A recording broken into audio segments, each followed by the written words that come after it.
नमस्कार friends, planet hub channel में आप सभी का फिर से हार्दिक स्वागत है।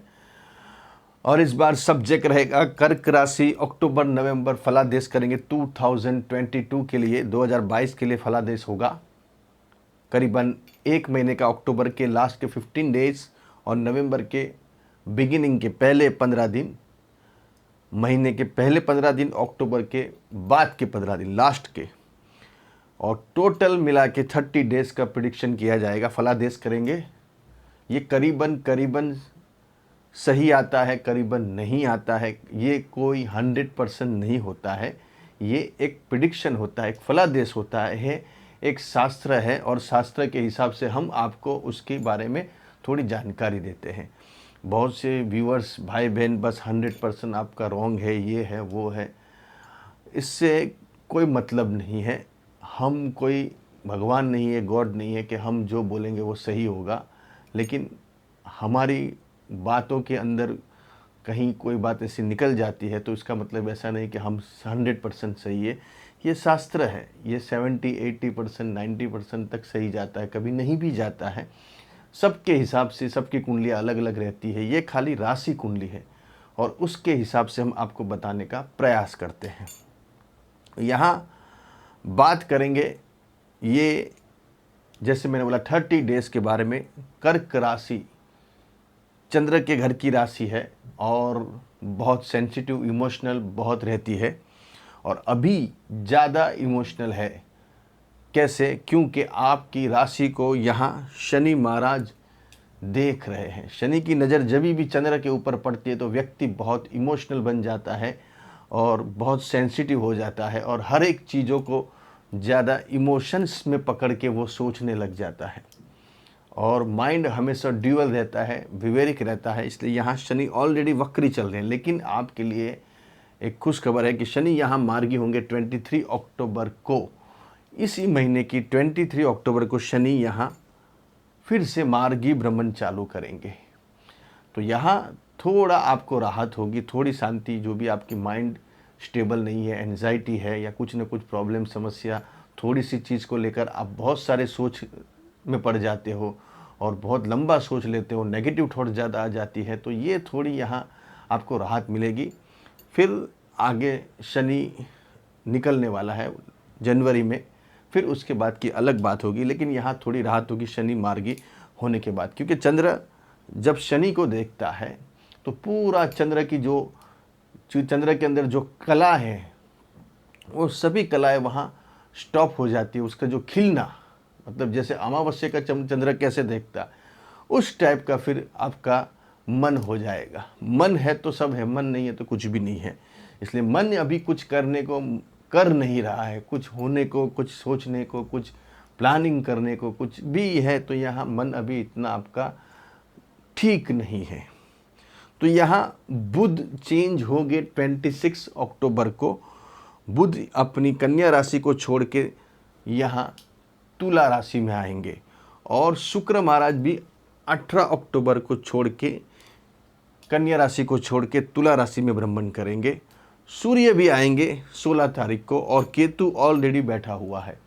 यहाँ मेन जो समस्या है कर्क राशि वालों की वो है जॉब, बिजनेस, कामकाज से रिलेटेड है, और मेन घर की समस्या है। घर अभी आपको घर में रहना पसंद ही नहीं है। घर में से बाहर निकल जाऊं, कहीं इधर चला जाऊं, उधर चले जाए, बस वैसे ही आपकी सोच हो गई। अभी घर में रहना आपको पसंद है। अगर घर में रहते हैं तो घर में झगड़े फसाद चालू हो जाते हैं, छोटी छोटी चीज़ों को लेकर।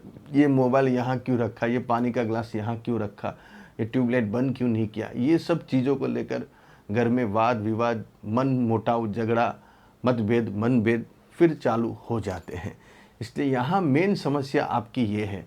अभी जो बात होने जा रही है अक्टूबर नवंबर के जो 30 डेज़ है, यहाँ मेन अभी जो दारो मदार है वो आपका तय होगा कि आपको अभी ये नौकरी करनी है या छोड़नी है, या दूसरी आपको मिलेगी। अगर ऑलरेडी आपने जॉब छोड़ दी है तो कहीं ना कहीं दूसरी जॉब आपको सामने चला के अभी आपके पास आ सकती है। लेकिन आपको लगेगा कि मुझे इससे अच्छी चाहिए, तो आपकी ये गलत फहमी है। अगर जो भी आपको मिल रही है जॉब, वो अभी आप पकड़ लीजिए और अपना टाइम थोड़ा निकालिए। थोड़ा टाइम आपको अभी अप्रैल मई तक इसके हिसाब से चलना पड़ेगा। अप्रैल मई के बाद की बात अलग होगी, लेकिन अप्रैल मई तक आपको कोई अच्छी जॉब मिलने वाली नहीं है, कोई अच्छा बिजनेस होने वाला नहीं है। जो चल रहा है उसको ही आपको चलाना पड़ेगा, क्योंकि जो पहले काम था वो काम से पूरा अलग काम हो गया है। लेकिन ये 30 डेज़ में मूवमेंट आएगी, आपकी ऑफिस चेंज करनी पड़ेगी, आपको घर चेंज करना पड़ेगा, आपके खुद को घर छोड़ के आपको भाड़े के घर में जाना पड़ेगा, या भाड़े का घर छोड़ के आप खुद के घर में भी जा सकते हैं, लेकिन दूसरी कुंडली की फिर दूसरे पोजीशन है तो ये होगा। लेकिन ये बात पक्की है कि आपको ये घर छोड़ के, ये ऑफिस छोड़ के, ये दुकान छोड़ के, ये टाइम के अंदर आपको कुछ नया प्लानिंग करना पड़ेगा। प्लानिंग का मतलब जैसे मैंने आपको बताया कि आपको ये घर छोड़ के दूसरे घर में जाना पड़ेगा, या भाड़े में जाना पड़ेगा, या भाड़े का छोड़ के खुद में आना पड़ेगा, और ऑफिस चेंज होगी, या आपकी जॉब चेंज होगी, या बिजनेस चेंज होगा। कुछ ना कुछ ये मूवमेंट ये 30 डेज़ के अंदर आपकी रहने वाली है, इसमें कोई दो राय नहीं है। मेन यहाँ पॉइंट जो है वो है गुरु। गुरु यहाँ आपका भाग्य स्थान में चल रहा है, और भाग्य को बहुत बड़ा एक बल मिल रहा है, और खुद चंद्र को भी देख रहा है। हालांकि शनि भी चंद्र को देख रहा है, लेकिन गुरु भी देख रहा है।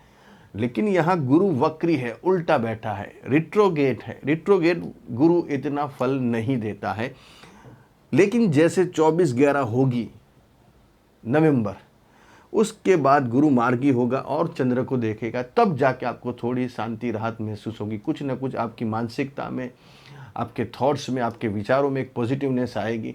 कुछ ना कुछ अच्छा प्लानिंग आपका होने लगेगा, ऐसे आपको खुद अंदर से महसूस होने लगा। आपका मन फिर थोड़ा विचलित नहीं होगा, ड्यूअल नहीं होगा, एंजाइटी नहीं होगी, विवेरिक नहीं होगा। तो यहाँ मंगल भी वापस 30 अक्टूबर को वक्री हो रहे, रिट्रोगेट हो रहे। यहाँ मंगल 30 अक्टूबर को वक्री हो गए, जनवरी 12 तक वो 2023 तक वक्री रहेंगे, और मार्च में वो राशि चेंज करेंगे, वृषभ में से निकल के मिथुन में जाएंगे। यहाँ मंगल आपके कर्म स्थान का भी स्वामी है और आपके पंचम स्थान का भी स्वामी है। तो कर्म स्थान का स्वामी और पंचम स्थान का स्वामी होकर मंगल यहाँ 11th हाउस में चल रहा है। लेकिन 11th हाउस यहाँ कर्क राशि वालों के लिए बाधक है। तो जब मंगल वक्री होगा तो आपसे उल्टा डिसीजन लिया जाएगा 30 अक्टूबर के बाद। कामकाज के लिए आपकी बुद्धि, आपकी जो सिक्स सेंस है, आपकी युक्ति प्रयुक्ति से जो आप काम करते हो, उसमें कुछ न कुछ आप कोई गलत डिसीजन ले लोगे, और वो गलत डिसीजन से आपको बहुत बड़ा नुकसान, घाटा हो सकता है। इसलिए ये टाइम के लिए आपको थोड़ा संभल के काम करके चलना पड़ेगा, क्योंकि ऑलरेडी राहु 10th हाउस में चल रहा है और मंगल भी यहाँ वक्री हो गया। हालांकि मंगल खुद देख रहा है, लेकिन वो वक्री हो रहा है। तो संतान से, विद्या में, ये सब चीज़ों में आपकी थोड़ी प्रॉब्लम चालू हो जाएगी। तो ये थोड़ा आपको शांति वहाँ रखना है, क्योंकि अभी मन लगेगा नहीं पढ़ाई के अंदर। जितने भी स्टूडेंट वर्ग है, कोई प्रेम प्रसंग में आप गिर सकते हो, उसके अंदर ज़्यादा आप डूब सकते हो, और आपकी पढ़ाई लिखाई से आपका मन डाइवर्ट हो सकता है। और वैसे ही सिचुएशन यहाँ जॉब और बिजनेस रिलेटेड जो व्यक्ति पर्सन है उनके लिए भी बन सकती है।